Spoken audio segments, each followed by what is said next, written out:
ঝগড়া অনেক সময় হবে, কিন্তু এটাকে বাড়তে দেয়া যাবে না, এটাকে আমরা স্পেস দিব না, ওইখানে থামায় দিতে হবে। রাজি আছেন তো সবাই? আল্লাহ রাসূল সাল্লাল্লাহু আলাইহি ওয়াসাল্লামের ফ্যামিলিতে ঝগড়া হতো। আম্মা জান আয়েশা রাদিয়াল্লাহু তাআলা আনহার সাথে আল্লাহ রাসূল সাল্লাল্লাহু আলাইহি ওয়াসাল্লামের ঝগড়া হতো, হাদিসে পাওয়া যায়।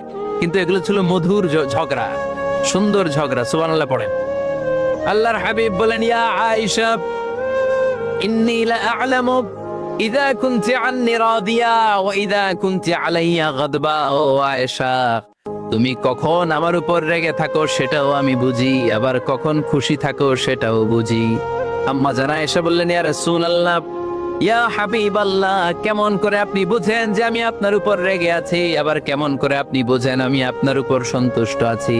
বিশ্বনবী বললেন, আয়েশা, তুমি যখন আমার উপরে খুশি থাকো, আমার উপর যখন তুমি রাজি থাকো, তখন তুমি দোয়ার সময় এইভাবে দোয়া করো, ওয়া রব্বি মুহাম্মাদ, মুহাম্মাদের রব